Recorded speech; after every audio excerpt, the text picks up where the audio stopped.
Hey everyone, welcome to my setup for April in my square bullet journal.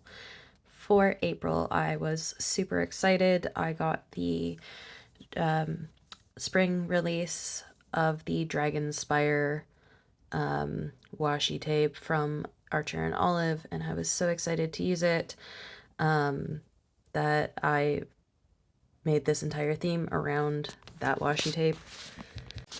But I, of course, being me, have to be a little bit different. So I also grabbed this mountain and trees and mist washi tape that I have from Journalsay and created kind of this dragony mountain vibe. We're just going full villain era with this theme, guys. I don't know what else to tell you. I'm putting a bunch of the white and gray washi tape that I got in another one of the Archer and Olive subscription boxes on the back of that page because, as you saw, I cut out a window in that page, and then I'm going to use one of the Dragon Spire stickers from the sticker set on the other page to finish creating the cover pages for April. I'm also using the Arrtx paint pen in gold for most of the font for this theme. I'm really impressed with this, actually. I hadn't actually used this paint pen before. I got a bunch of them for Christmas, and I was really impressed with how smoothly it goes on, how quickly it dries, all that good stuff. So I'll probably be using these a lot more going forward.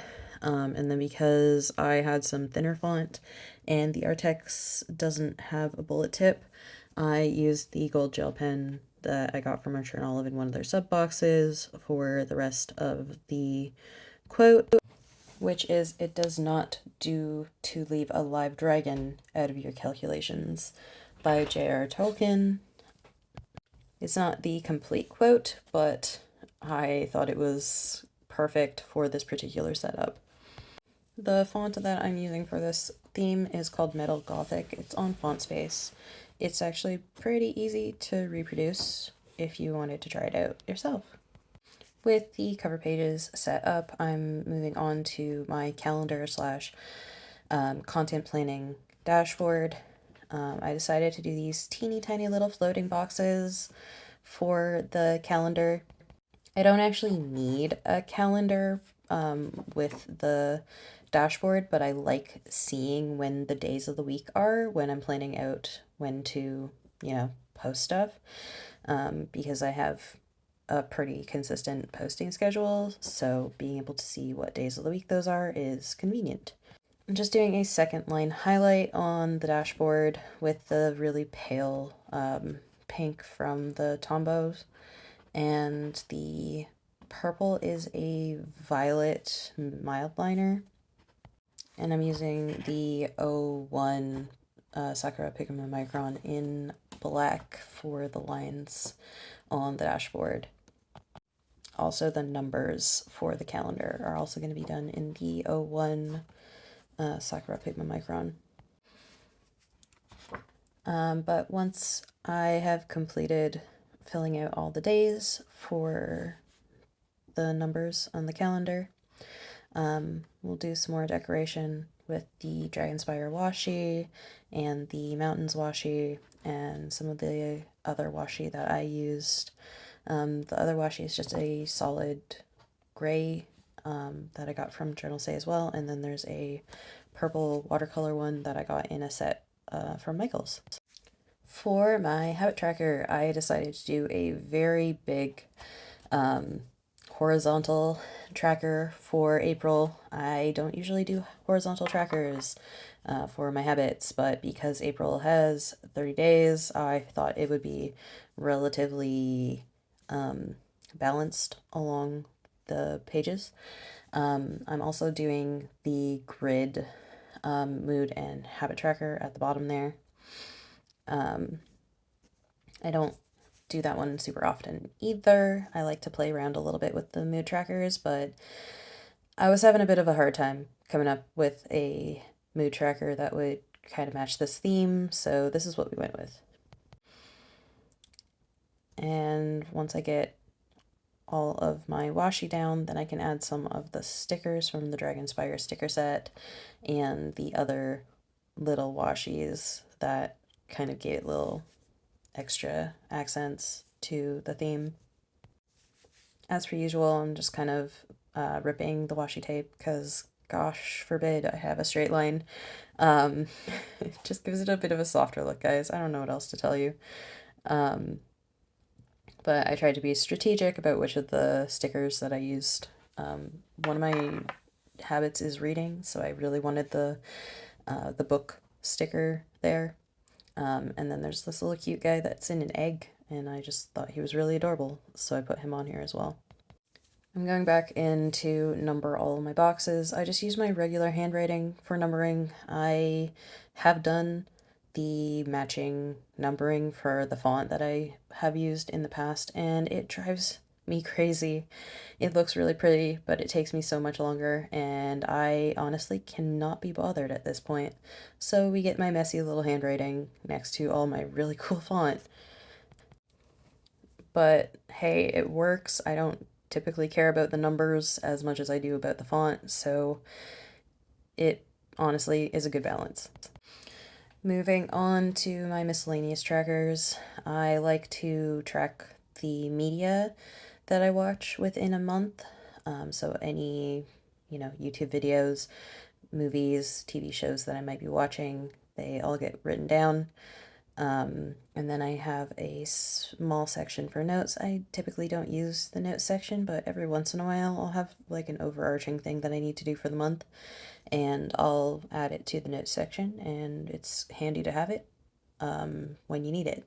I also have some personal stats that I track, water, steps, sleep, that sort of stuff. I don't usually post those because, again, they are personal, but you guys do get to see the setup for this spread. And it's really, really easy to set up. You just need a bunch of space to, write stuff down. And I don't worry about it too much. Then we're moving on to my meals tracker. This I always do a Dutch door at the top. That way I don't have to do two headings for this spread. It really is as easy as it sounds, guys. It's literally just to track what I have been eating. I used to do a meal planner tracker, and I just found it easier to use an Excel sheet that both my partner and I can access instead of having it in my journal. So now it just tracks when we actually have those meals, mostly because I am terrible at labeling when leftovers go into the fridge, and because of that, this is kind of handy. So I'll be like, when did we have spaghetti? Oh, Monday. It is now Wednesday. I should probably eat the spaghetti. But I like for my meal tracker to match the theme that I've gone with, so I'm just highlighting the date section of the tracker with the pinks and the purple that I used before. And then, of course, we're going to have the same font at the top with the meals and the Arrtx paint pen going in like a champ to fill that in.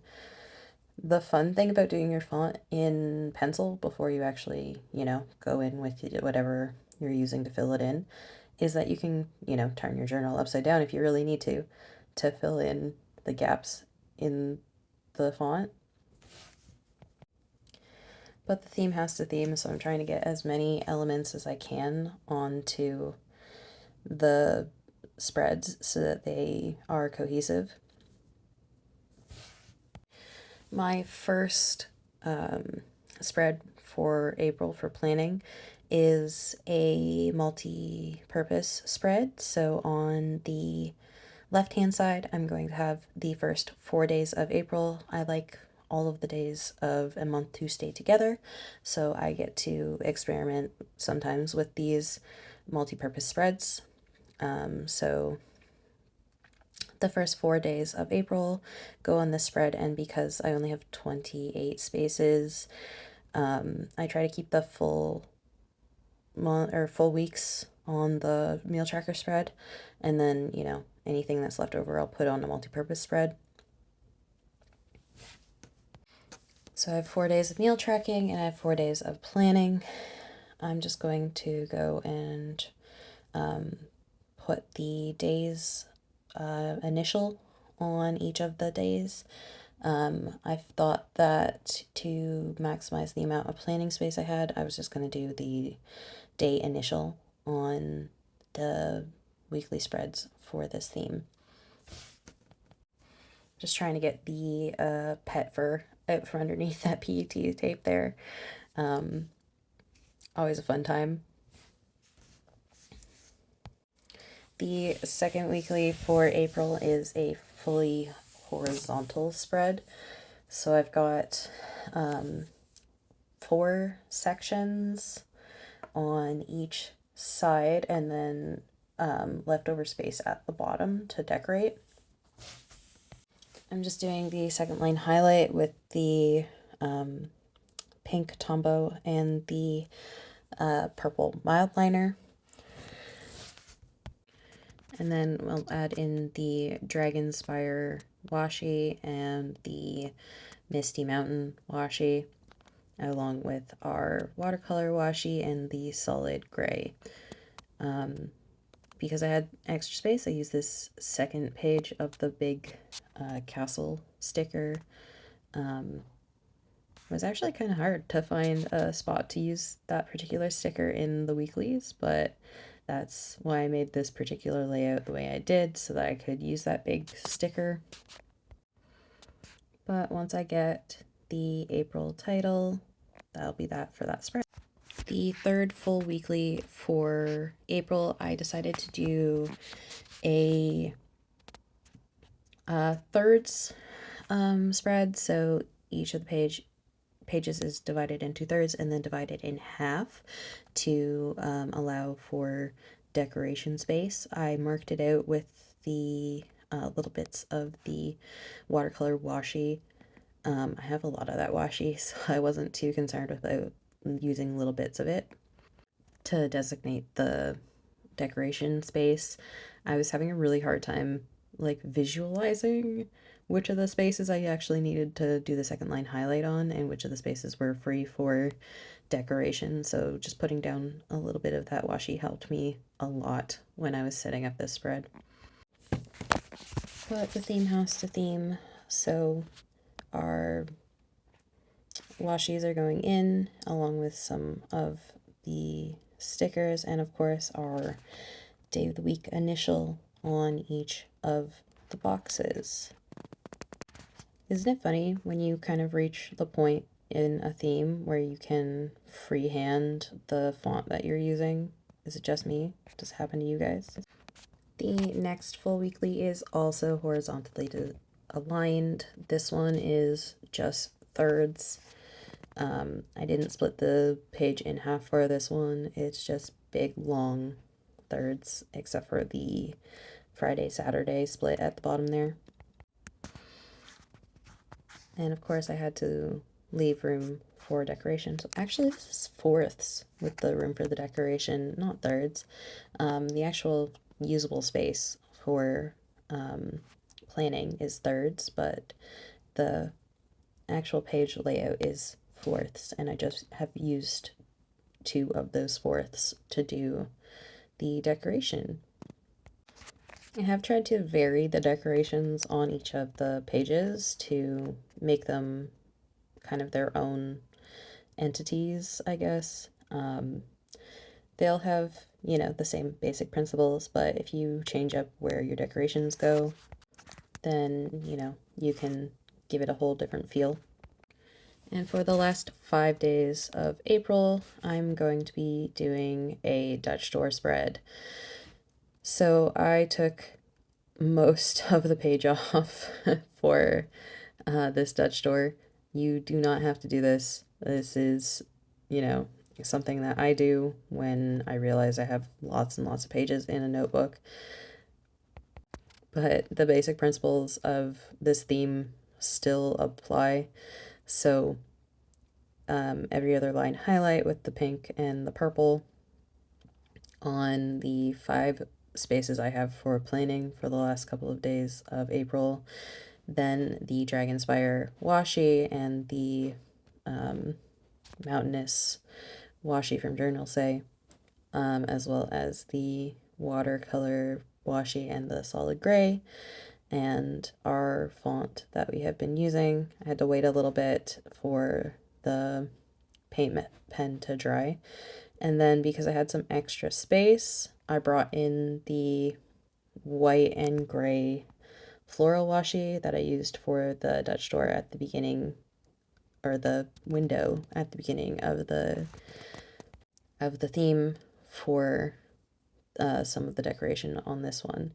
And of course the Dragon Spire stickers. At this point I was confident that I didn't or that I wasn't going to run out of the Dragon Spire stickers, so I went and put them back on all the pages that I'd left them off of originally. Sometimes you just have to be careful with your stickers to make sure you don't run out. But that is everything for my April setup in my square journal from Tiefossi. I'm really loving all the pinks and purples in this theme. I'm not a big pink person, but I think the purples balance it out. Also, I just love all of the Dragon Spire set from Archer and Olive. It was so good. I broke my own rule of not paying for their shipping to get it, so I had to use it. I was so excited. I had something else planned, but this took precedent, and I'm absolutely loving how it turned out. I can't wait to get in here and use all this planning space and enjoy all of the stickers and everything for April.